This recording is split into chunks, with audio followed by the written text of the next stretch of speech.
Assalamualaikum warahmatullahi wabarakatuh. Perkenalkan, nama saya Meli Putri dengan NIM 251. Assalamualaikum warahmatullahi wabarakatuh. Perkenalkan, nama saya Meli Putri dengan NIM 2511024133357. Berikut adalah pemaparan materi saya mengenai spesifik dengan intervensi kepada balita dengan topik pentingnya pemantauan dan pertumbuhan perkembangan balita. Mengapa sih penting pemantauan dan pertumbuhan perkembangan balita itu? Jadi, kembali lagi kita ke tujuan pemantauan. Jadi, tujuannya ini adalah untuk memastikan anak tumbuh dan berkembang sesuai dengan usia masing-masing, serta mendeteksi adanya gangguan sedini mungkin. Karena pada masanya itu, balita adalah periode emas atau golden period perkembangan anak. Jadi, pada fase ini tuh, otak anak ini akan berkembang lebih pesat daripada biasanya, dan dia tuh membentuk fondasi untuk masa depan. Jadi, jika ada masalah nutrisi ataupun kesehatan di sini, bisa berdampak jangka panjang. Ada beberapa nih manfaat-manfaatnya. Yang pertama adalah mendeteksi masalah sejak dini. Kemudian yang kedua adalah kita juga bisa memantau status gizinya. Yang ketiga adalah membantu tindakan yang tepat. Terus yang keempat itu adalah mencegah masalah kesehatan, dan juga kita bisa mendukung tumbuh kembang yang optimal.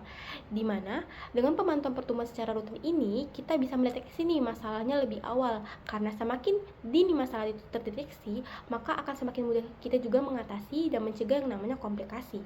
Terus yang ketiga ini ada data pemantauan untuk membantu ibu mengetahui apakah anak ini sebenarnya tumbuh dengan baik atau tidak, atau ada yang perlu diperbaiki dari hal nutrisinya maupun perawatan dalam balita itu sendiri. Jadi, pemantauan pertumbuhan balita itu bukanlah hal yang sangat sepele. Jadi, ini adalah sebuah bentuk investasi untuk kesehatan dan masa depan anak kita.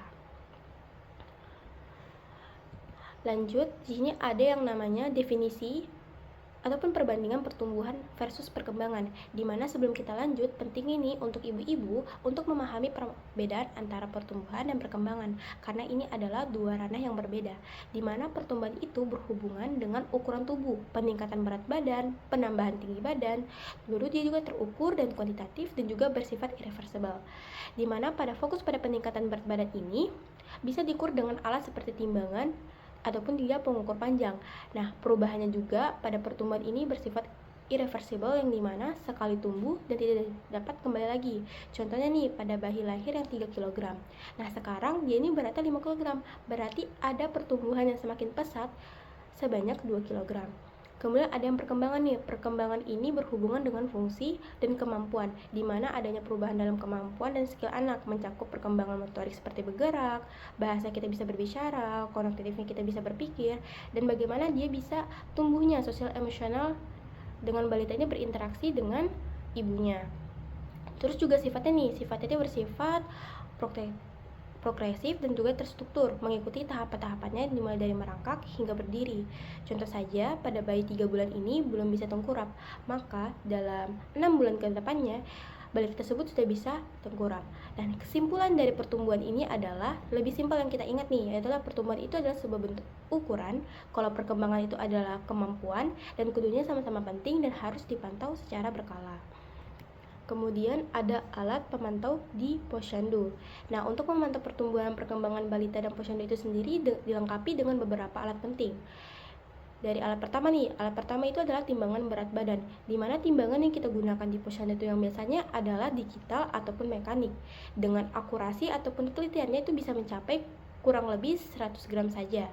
Dan ada dua jenis. Nah, yang pertama adalah timbangan bayi untuk anak di bawah 2 tahun dan timbangan anak untuk usia yang lebih tua. Sebelum digunakan, timbangan ini harus ditara dulu, di mana artinya diatur ke angka 0 terlebih dahulu, di mana hasil penimbangan ini harus dicatat secara teliti dan hati-hati serta akurat. Kemudian ada alat kedua juga, yaitu adalah infatometer dan mikrotose, di mana infatometer ini adalah alat untuk mengukur panjang badan bayi di bawah 2 tahun, dan mikrotose ini adalah alat untuk mengukur tinggi badan anak di atas 2 tahun. Nah, keduanya ini harus saling dalam kondisi yang baik dan dikalibrasi dengan benar, dan hasil pengukurannya dicatat dengan satuan cm.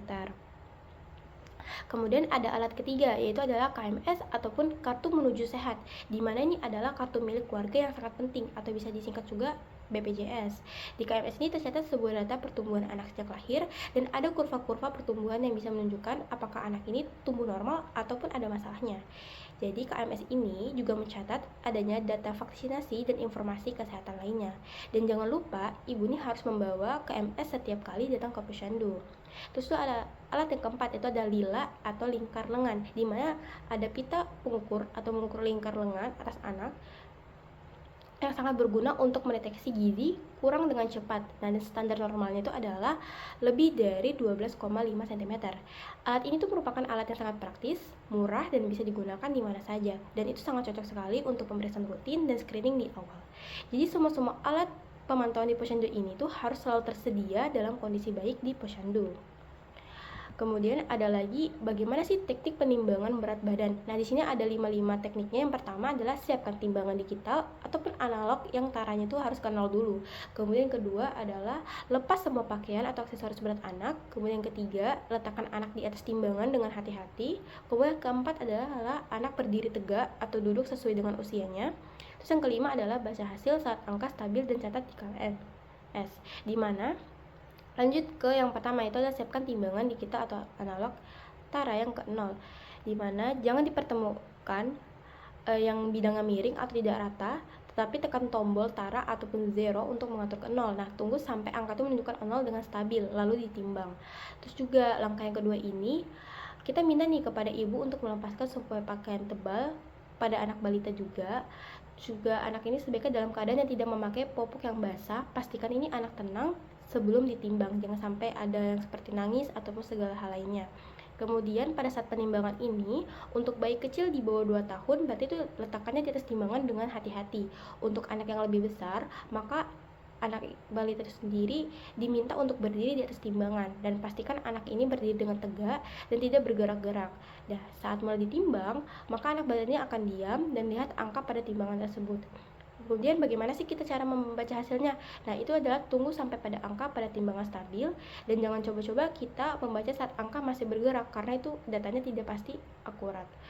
Terus itu kemudian ada catat di KMS. Nah, di mana ini adalah tulis hasilnya dengan jelas menggunakan ballpoint yang tidak mudah pudar, dan pastikan tulisannya itu bisa dibaca dengan jelas. Kemudian catat semuanya mulai dari tanggal, bulan, dan tahun juga. Jika ada kesalahan-kesalahan, jangan dihapus tapi beri garis dan tulis di sampingnya.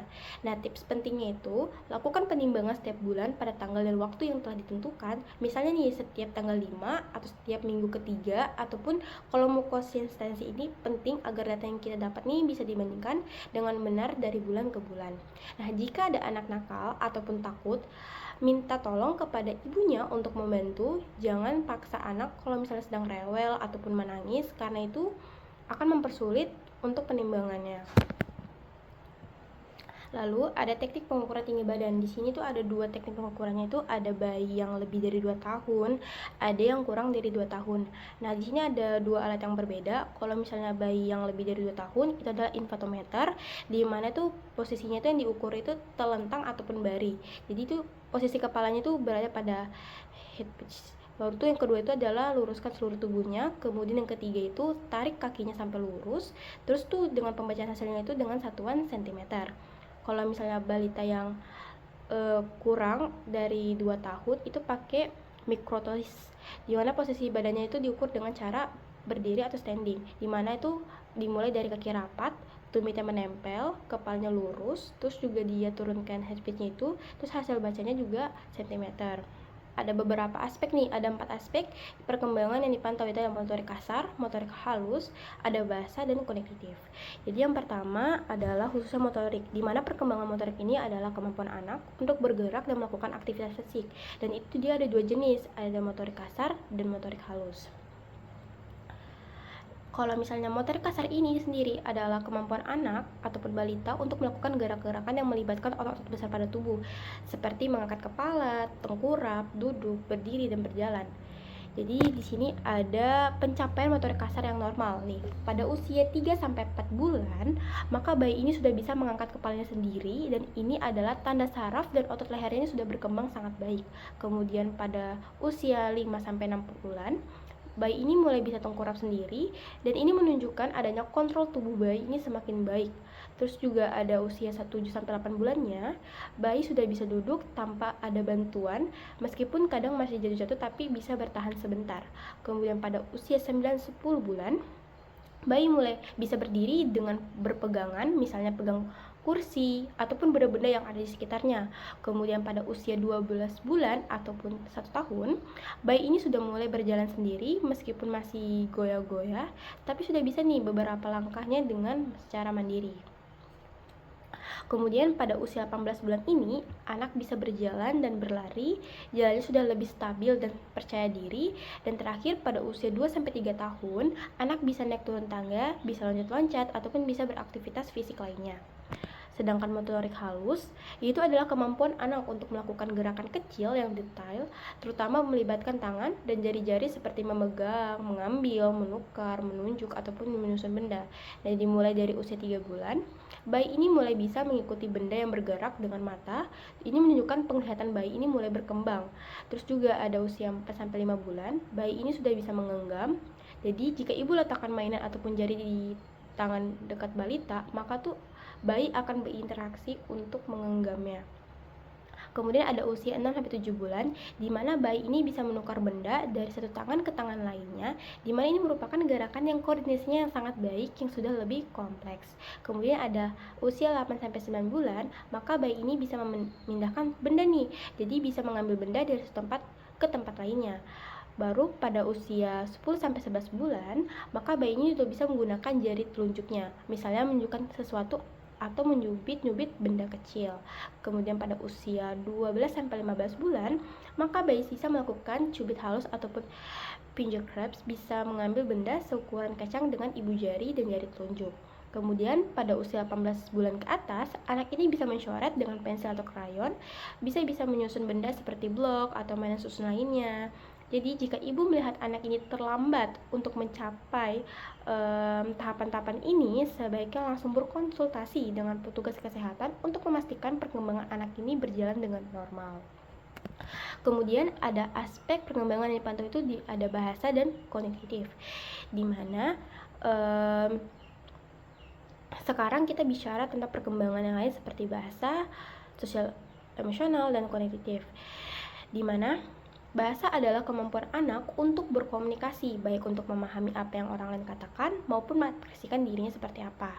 Dimulai dari usia 3-4 bulan, di mana bayi ini boleh mengeluarkan suara seperti ba-ba-ba atau mama-mama. Ini adalah awal bayi belajar untuk berbicara. Terus juga dia berjalan dengan usia 6-7 bulan, maka bayi ini sudah bisa mengucapkan suku kata seperti papa, mama. Meskipun belum bermakna, tapi bayi ini sudah bisa mengontrol suaranya. Kemudian pada usia 9-10 bulan, bayi ini mulai bisa merespon panggilan dari orang-orang ataupun dari sekitarnya.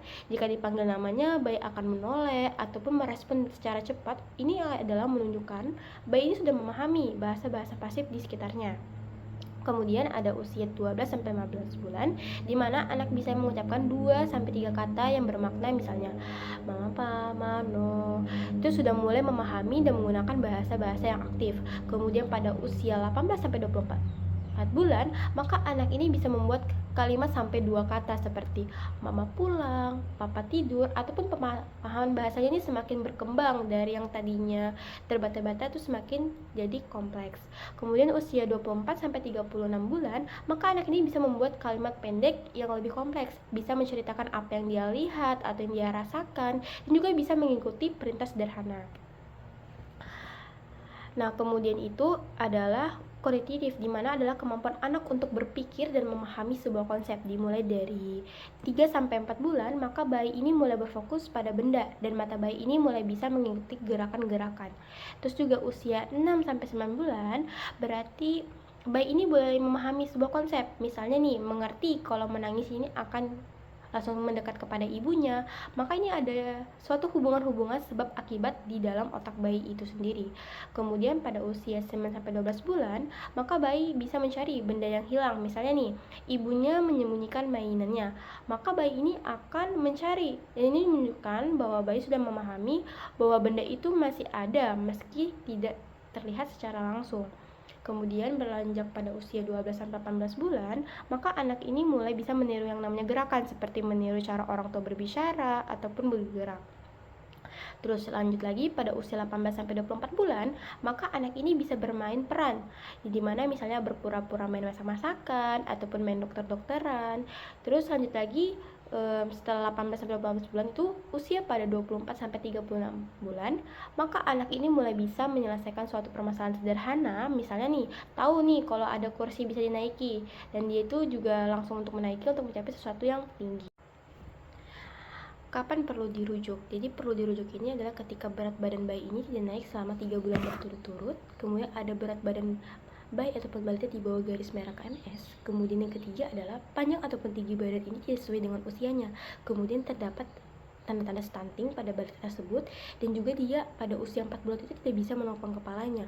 Kemudian tidak bisa dapat merespon suara di usia 6 bulan, tidak bisa duduk sendiri, tidak bisa berjalan, apapun tidak mengerti kata-kata sederhana hingga usia 15 bulan.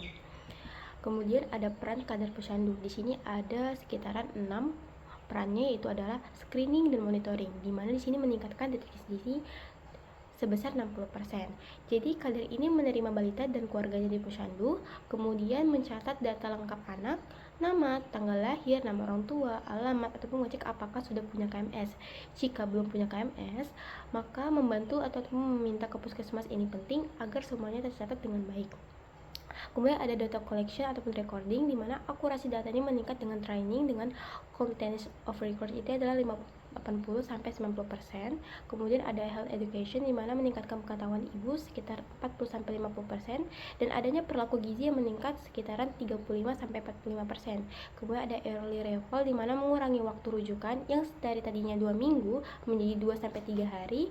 Kemudian adalah mengurangi duration di severity, yang dimana adanya follow up dan support, di mana kompleksnya meningkat 60% dengan home visit, di mana adanya program duration yang lebih baik. Kemudian terakhir itu ada yang namanya impact outcome, di mana stunting ini berkurang dari 30-20%, dan terakhir ada underweight berkurang dari 15% sampai dengan 8% dengan budget minimal ROI sangat tinggi. Jadi sekian itu presentasi dari saya. Sekian, terima kasih. Wassalamualaikum warahmatullahi wabarakatuh.